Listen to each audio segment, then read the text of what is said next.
Same time BC బిల్లుతో పాటే SC వర్గీకరణ బిల్లును కూడా ఎస్సీ వర్గీకరణ ఏ విధంగా ఉండాలి దానికి చట్టం ఎట్లా చేయాలనేటువంటి అంశం మీద రాష్ట్ర ప్రభుత్వం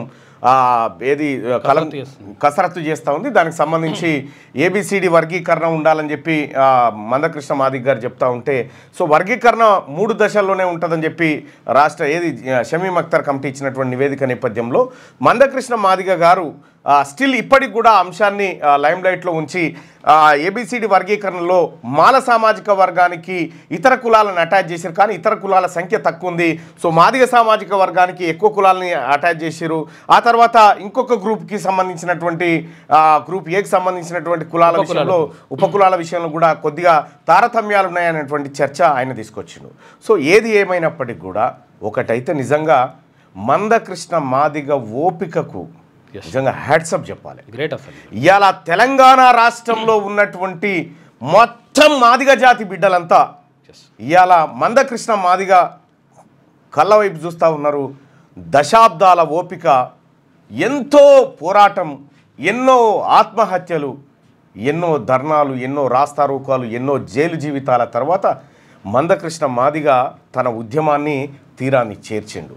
ఇవాళ వర్గీకరణ అనేటువంటి ఉద్యమంలో సుప్రీంకోర్టు కూడా వర్గీకరణ చేసుకోవచ్చు అనేటువంటి మాట చెప్పిన పరిస్థితుల్లో మందకృష్ణ మాదిగ ఎక్కడ అవకాశం ఉన్నా తన వాదాన్ని నిలబెట్టడం కోసం అనేక ప్రయత్నాలు చేసిండు.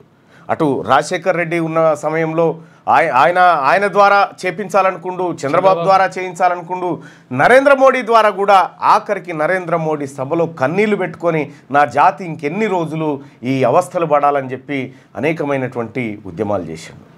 సో మొత్తానికి మందకృష్ణ మాదిగ చేసినటువంటి పోరాటం ఫలించి చట్ట రూపంలో ఇక్కడ రాబోతా ఉంది, కళ సాకారం కాబోతా ఉంది. మందకృష్ణ మాదిగ పోయేటువంటి జర్నీలో చాలామంది పడవలు దిగి వెళ్ళిపోయారు, ఎక్కడోడక్కడ వెళ్ళిపోయాడు. కానీ ఒంటరైనా సరే కానీ తన సమాజాన్ని ఎంట పెట్టుకొని పోయిండు తప్ప తను దిగలే, తను కాడి ఎత్తేసిన వాళ్ళు ఎక్కడోడక్కడ వెళ్ళిపోయి ఇవాళ తీరం చేరగానే నేనే చేసిన అని మళ్ళా ఎంటర్ అవుతా ఉన్నారు. సరే అది వేరే కార్యక్రమం. ఎందుకంటే మందకృష్ణ మాదిగ లేని ఈ రిజర్వేషన్ పోరాటం అసలు ఊహించలేదు. అది అసలు మందకృష్ణ మాదిగ వల్లనే సాధ్యమైంది. ఒక రకంగా మాదిగలకు ఆత్మగౌరవాన్ని 100% రైట్. వాస్తవానికి ఎన్ని చెప్పుకున్నా మందకృష్ణ మాదిగ ఏ రోజు కూడా గుండె నిబ్బరాన్ని కోల్పోలే. మాదిగ జాతిని చీల్చాలని మందకృష్ణ మాదిగ ఎంఆర్పిఎస్ ఉద్యమాన్ని ఖతం చేయాలని అనేక శక్తులు పనిచేసినాయి, రకరకాల వర్గాలను సృష్టించినాయి.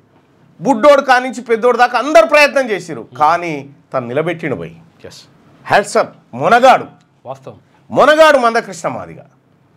ఇలా ఎవరి కాళ్ళు మొక్కిండా కాళ్ళ వేలబడ్డా కానీ తన జాతికి జరుగుతున్నటువంటి అన్యాయాన్ని ప్రపంచం ముందు పెట్టి న్యాయం జరిగే దిశగా తన ప్రయత్నాలు కొనసాగించాడు. That is Mandakrishna Madiga. మందకృష్ణ మాదిగ గురించి రాసుకుంటే ఒక 100 పుస్తకాలు రాయొచ్చు. తెలంగాణ రాష్ట్రానికి మొదటి ముఖ్యమంత్రి బీసీ ఉండాలని కోరుకున్నటువంటి వ్యక్తి మందకృష్ణ మాదిగ.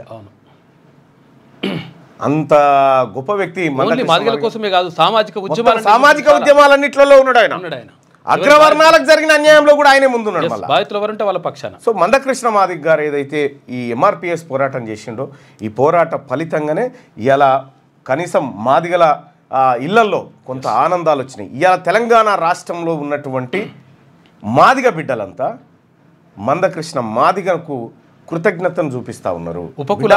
మా కోసం కొట్లాడినావు నువ్వు, మా జాతుల కోసం కొట్లాడినావు, అనేక సార్లు అవమానాలు ఎదుర్కొన్నావు, ఎంతోమంది అవమానించినా కూడా ఒకడొకడు నడిమిట్లా కొనేళ్ళకు ముందుకే ఇడిచిపెట్టి ఎక్కడోడక్కడ పోయి తీరా ఇయ్యాల నా వల్లనే ఇది జరిగిందని దొంగ మాటలు చెప్తా ఉన్నారు కొంతమంది. కానీ వాళ్ళకు మార్కెట్లో ఏమీ లేదు, ఏం కథ లేదు. ఇక ఓవైపు మందకృష్ణ మాదిగ అన్న ఉద్యమం తీరాన్ని చేరింది, మరోవైపు బీసీ ఉద్యమం తీరాన్ని చేరాలి.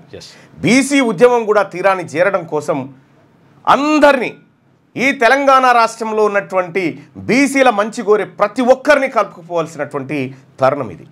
సో ఈ ఉద్యమాన్ని కూడా దెబ్బకొట్టడానికి, ఈ ఉద్యమంలో కూడా జొరబడడానికి రకరకాల వ్యక్తులు వస్తూ ఉంటారు, పోతూ ఉంటారు. అటువంటి వ్యక్తుల వల్ల అంటే వాళ్ళ జాతులకే న్యాయం చేయలేనటువంటి వ్యక్తులు కూడా దీనికోసం ప్రయత్నం చేస్తూ ఉంటారు.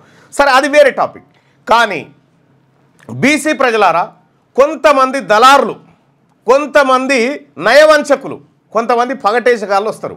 ఆ పగటేసగాళ్ళ దుకాణాలను మనం ఎప్పటికప్పుడు అబ్జర్వ్ చేస్తూ ఉండాలి.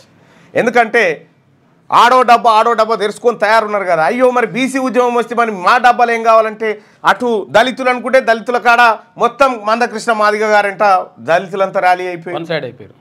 ఇక ఈ దుకాణాల గిరాకీ లేదు, ఏం చేయాలనేటువంటి సంశయంలో ఉన్నారు. సో తస్మాత్ జాగ్రత్తగా ఉండాలి ప్రజలారా.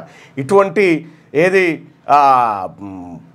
చీటర్లతోటి, కొంతమంది చీటర్లతోని బయటికి ఓ పెద్ద సూపర్ మ్యాన్ లెక్క కనిపిస్తూ ఉంటారు కానీ లోపటంతా చీటర్లే ఉంటారు. అటువంటి వ్యక్తులతోని బీసీ ఉద్యమం చాలా తస్మాత్ జాగ్రత్తగా ఉండాలి. మరి ప్రధానంగా తెలంగాణ ఉద్యమం ఏ తరీకాలోనైతే జరిగిందో హింసకు తావు లేకుండా బీసీ ఉద్యమాన్ని కూడా అంతే వేగంగా ముందుకు తీసుకుపోయేటువంటి సమయమాసన్నమైంది.